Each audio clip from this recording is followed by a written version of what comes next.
This is Death or Prison, brought to you by leanonmeusa.org. We bring you stories of hope and encouragement. Hello and welcome to the Death or Prison podcast, brought to you by leanonmeusa.org. I'm Johnny Branham. To my right, Raul Lopez, and to my left, Kalen Salmon. Kalen. Yep. You are from one of the places that I've never been to, but I'd love to visit, Texas. Texas, Fort Worth, Texas, is it? You'd love to visit there? I don't know. You tell me. What was it like growing up as a child there in your childhood? Thank God, all blessings be to the Lord that I did not grow up there. Okay. I grew up in Naugatuck, Connecticut. Okay. Very small town, very valley town. Blue collar. Most people that work there are either aircraft engineers, or they work in the aircraft industry in some way, or, they work in the local town and things like that. But grew up in a small town, blue collar family. Mom and dad made pretty good money. Both of them graduated college eventually. Mom was a waitress for the first several years of my life, putting dad through school. And then both of them ended up going to work as manufacturing engineers. What was some of your interests growing up? Were you a sports person, music? That's a great question. I don't really know. There was one interest that kind of capped everything, which was girls. And since we're diving right into this podcast, right? I was sexualized at a very young age. My first time was when I was 8 years old. Okay. So I found my father's stack of videos, right, which so many people do with either Playboy or pornography of some sort. And so I found a stack of videotapes and started watching said videotapes, not knowing that it was wrong until shortly after, and then started acting those out with one of the girls that lived on my street. So that just became a kind of a constant play in my head, where that was the interest growing up. But other than that, I mean, we were nerd kids, so we liked Dungeons and Dragons and Magic the Gathering and all those kind of things. My parents were very fantasy focused. In fact, I'm named after a character in the book Dragon Slayer from the 1980s, Galen Bradwarden. So, and then my brother's name is Kyle, so she flipped it to K. But so we were kind of nerdy kids, man. We didn't cause a lot of trouble early on. That started a little bit later. And when you say that trouble started, at what age would you say you started to get in trouble, and what was entailed in that? Sure. So I started with kind of a theft issue about fifth grade. Very small, very isolated incidents. Didn't graduate to anything past that. But ninth grade, freshman year, obviously small town, right? Bigger school. So I'm used to this very small group of people. And now I stopped being in that small group of people and became a very large group of people. And I found that the easiest group to be accepted by was kind of the outcast kids. So the kids who, did drugs and smoked and wore crazy clothes, and just that was an easier group to get along with. Okay. So that's when I started to get in trouble. So was drugs a part of it? Drinking a part of that? All of the above. Yeah. All of the above. So drinking was a big part of it. My father was definitely a drinker. Not abusive by any means, but very much like getting intoxicated. My mom was pretty much the same, but she also smoked a little weed on the side. So I started actually stealing my mom's marijuana and then selling it in school.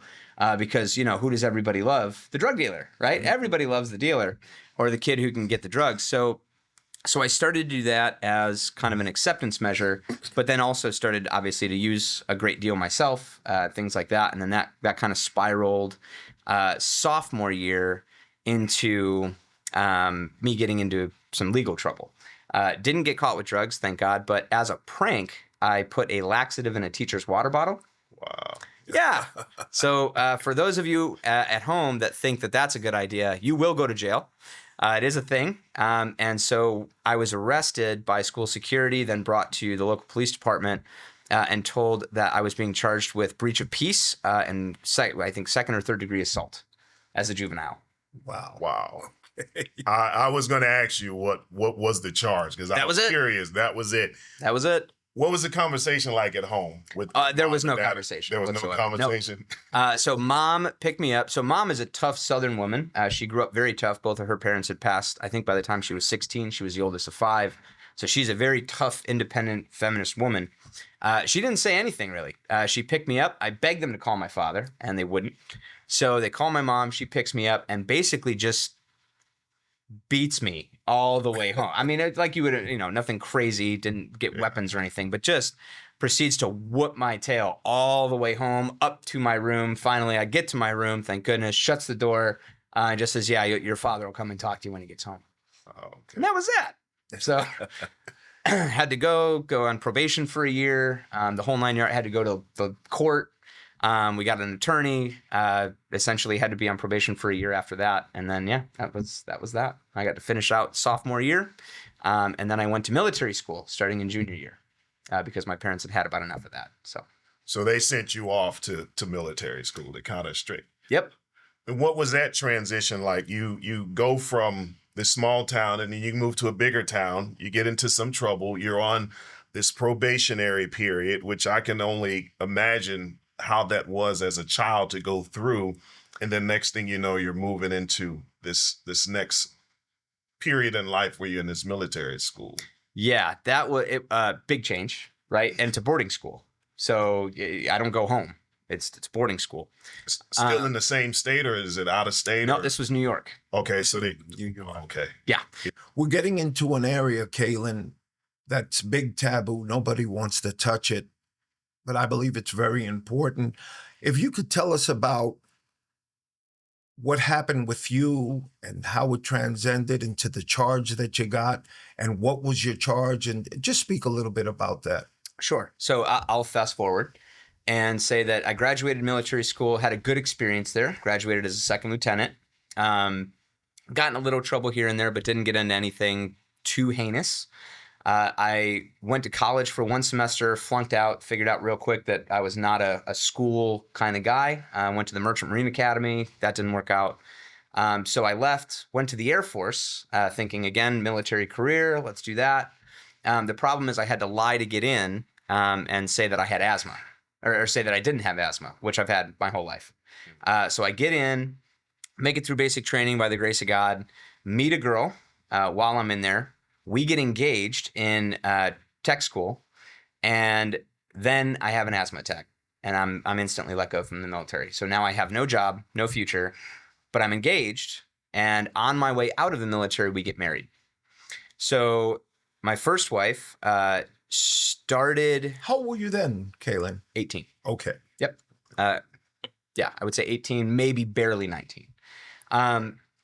So at that point, my first wife, we make it about 6 months, and my first wife goes and cheats for the first time and gets pregnant while she is with the other man. So we obviously fight about that for a very long time. I find out I make the decision that I'm going to stay and I'm going to raise a child because that's what people do. Her father is a pastor, so the whole time, of course, preaching forgiveness and Jesus and, you'll have your vengeance, but in the next life, not in this life. So, be a good man, be a good father. And so I do. And I completely emotionally destroyed, go and try to be a father to this little girl. And we stay together for the next 3 years. Now, during that time, she continues to cheat. I begin to cheat. Sex has just become a weapon at this point, back and forth between the two of us. Now, the whole time, her father, who is a Christian pastor, is telling me that I am going to burn and I am evil and the things that I am doing are forsaken and it's just really everything bad you can think of. But every time that she is at fault, that I should forgive, that I should, move on, that she is the wife and the husband is the head, and it's your responsibility to take her under your wing and show her a better way, so on and so on and so on. Right. So leading up to the charge happens while, mind you, during this time, I engage in drug use very heavily. It's the only way that I can find emotionally to cope. Obviously, everyone has coping mechanisms.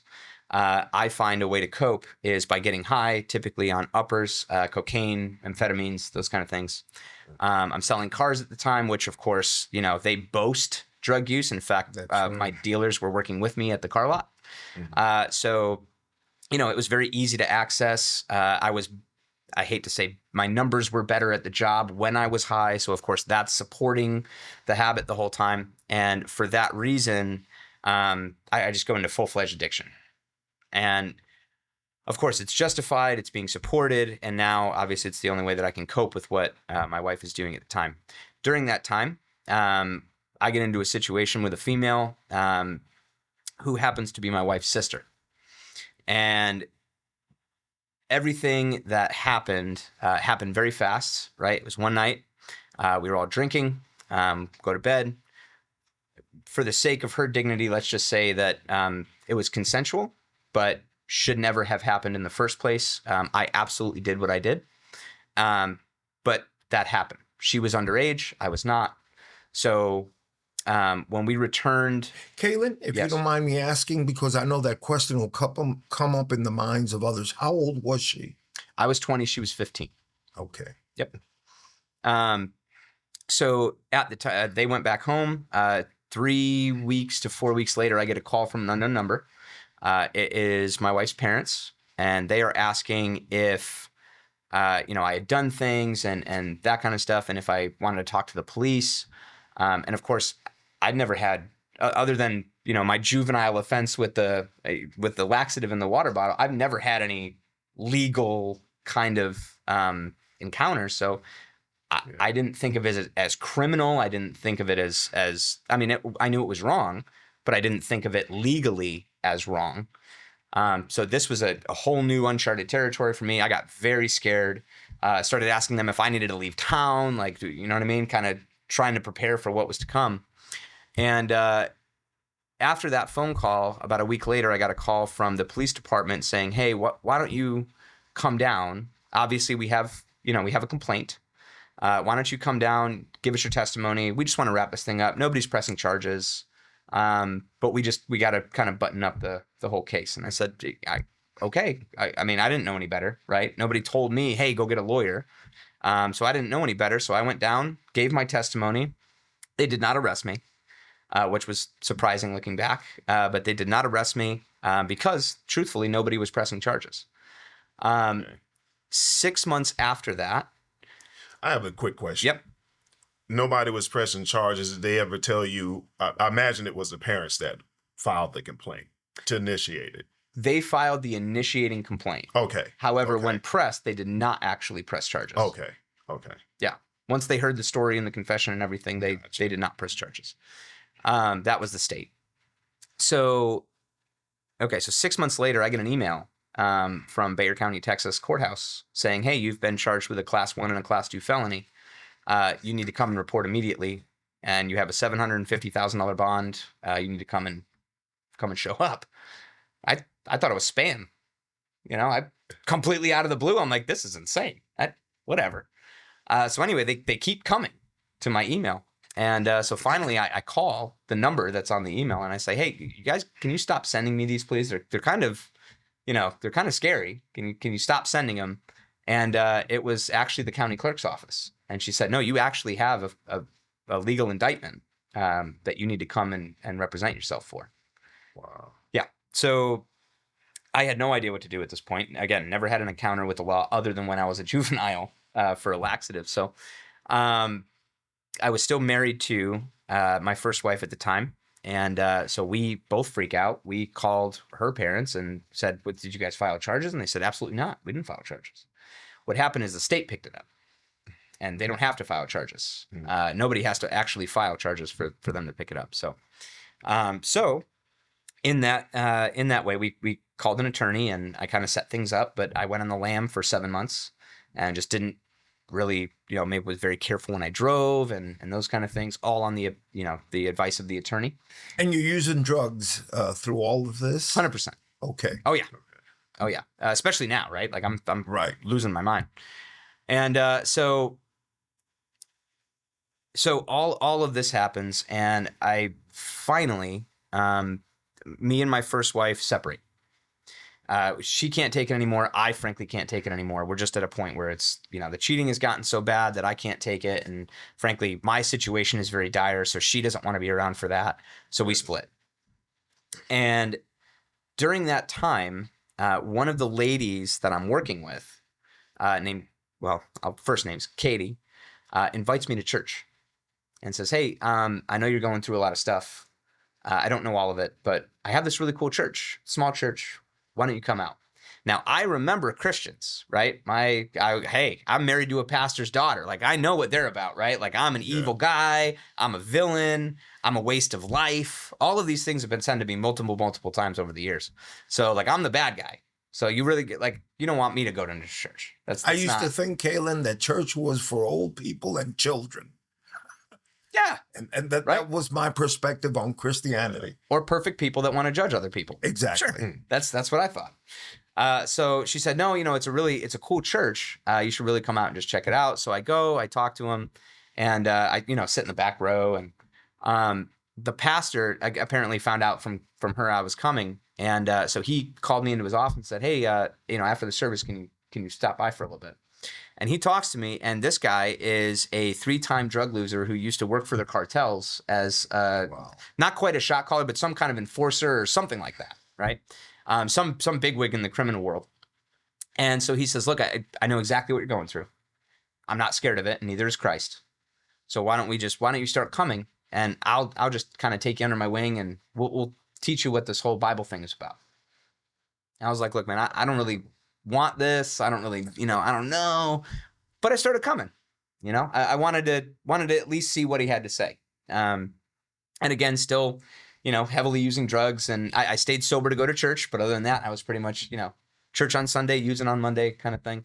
Gotcha. Yeah. And, but he did. He took me under my wing. He took me under his wing, and then actually tried to get me and my wife to reconcile. That didn't really work. But finally, after a couple of months, he convinced me to turn myself in. And he said, look, you're going to live the rest of your life, even though it's Texas that you have this case in. He said, it doesn't matter. They pull you over for a broken taillight. You got a 1st-degree felony warrant, man. They're going to come after you. They're going to hook you up. You need to go and take care of it, or you're never going to be able to move on. So I said, okay. And I drove 14 hours from Arizona, where I was living at the time, to Texas, and called my attorney, got everything set up, and I turned myself in. And at that point, I know that your faith had grown. Yeah. Because you had this encounter with this pastor, and you're now in church. So when you turn yourself in, what was the process? Did they immediately say, okay, hands behind your back, you're going to the county jail? What was that like? Yeah, so I drove to my attorney's office first, and we kind of checked everything out, made sure all the paperwork was filed, made sure everything was handled. And I parked my car in a extended parking lot, and just walked into the county jail and basically knocked on the door and said, hey, I'm here. You've been looking for me. And yes, they were not violent. They were not, they weren't rushed or anything. But yeah, they said, okay, yes, we've been looking for you. Turn around, hands behind your back. We're going to put you in the cell. Was there any type of surprise? Because that's typically not the case. They usually have to go find someone. Was there any, shock on their face, or was there any type of? I don't think so, because I'm pretty sure my lawyer let them know that I was going to be coming in. Okay. Right. I'm fairly certain he called ahead because, in fairness, he wanted to leverage that, I'm sure, in my case, where hey, this guy came and turned himself in. He didn't make you catch him. Gotcha. But yeah, I think he let them know that I was on my way. So they were 100% prepared for me to get there, for sure. And legally speaking, what were the charges? 1st-class felony, you said? So it got degraded to a 2nd class, but it was sexual assault of a child. So anybody under the age of 18 is considered a child in the eyes of the state. Yeah. The reason why I asked, Kalen, because like we were saying, this is an area that most people, the majority of people, really aren't educated on. And I need to make this point because I believe this is very important. We talked about this, Johnny. Yes. We're not justifying at all. You were 20, she was 15, and you're well aware of that. And I'm not speaking up for Kalen, but I know where you stand on this. We're not justifying, but there's a lot of things that the general public really doesn't know.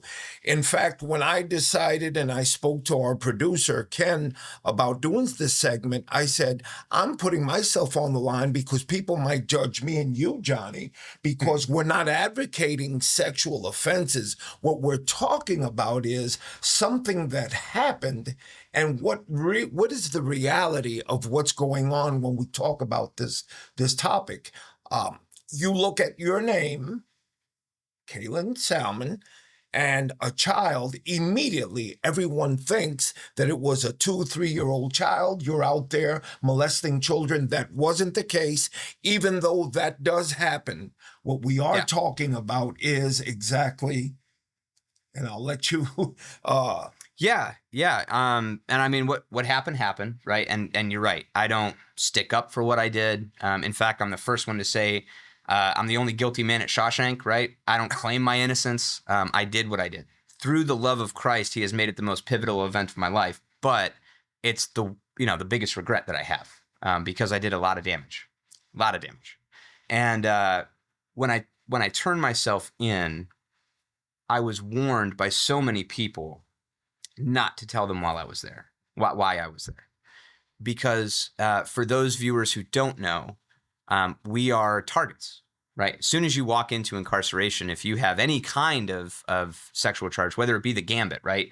Public indecency, public urination, all the way down to actual child molestation, there is no differentiation between those in incarceration. So you are instantly a target, right? People want to take your life.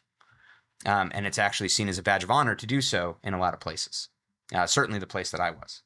In fact, very briefly, you were just telling me before the segment of the person that they killed. They stabbed. You were telling me he didn't die. Surprisingly, I don't know how that happened, but he didn't die. But he was stabbed 37 times.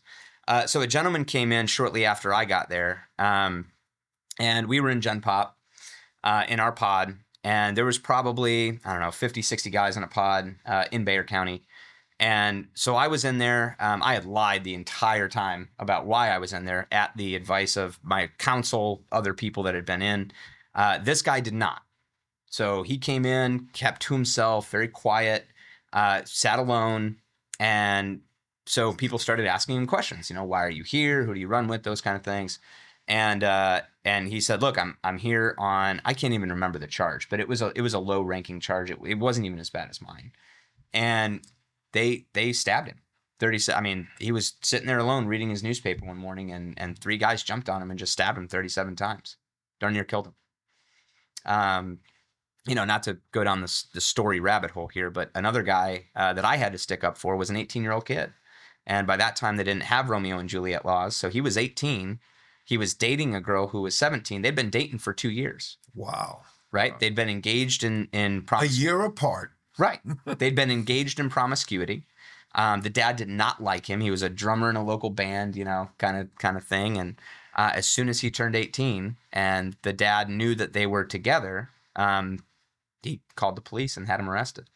And the guys in there, they starved him, they beat him, all kinds of stuff. Me and a couple other guys that I was in there with had to stick up for him. They were starving him. They were stealing all his food. It is an 18-year-old kid. He's a child, and yeah, it was pretty brutal. It's the utmost importance that we establish that when you see these charges on paper, you immediately think of this, but then we hear stories like that.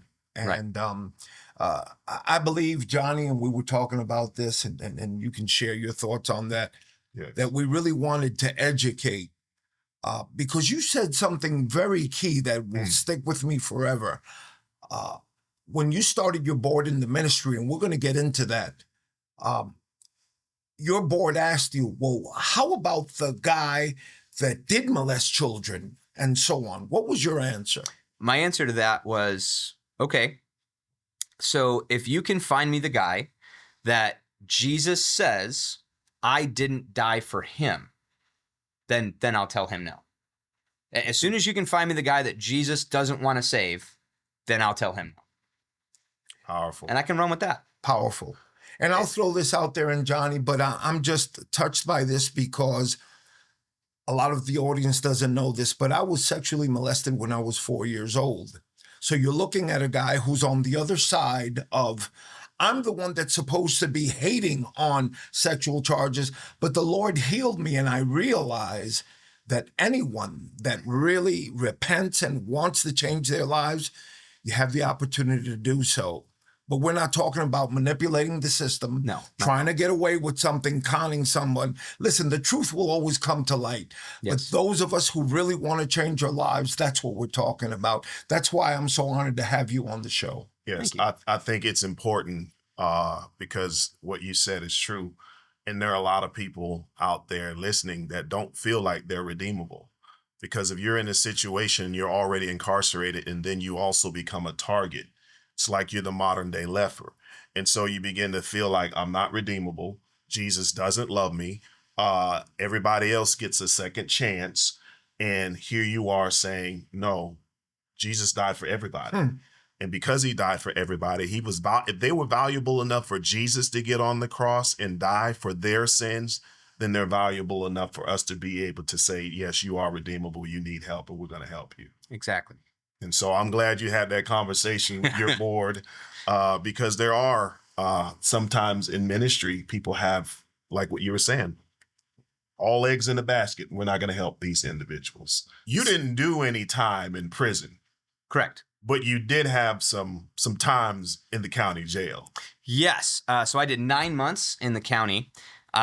And while I was there, I had just come from this church, so I was kind of fired up about the Lord, and I started a Bible study. And the Bible study started getting the attention of some very influential people in the pod. Some from the Mexican mafia, some from something called the Orejon in Texas. By the way, Kalen, this is not in Florida. This is in Texas. Yep. So Aryan Brotherhood and right, not quite them yet. They happen second. Okay. But so I have these people start coming in this Bible study, and they start listening at the Bible studies, which of course is very dangerous to the way that things work inside even the county jail. And so they start paying a lot of attention to me, someone who has completely lied the entire time they've been in there.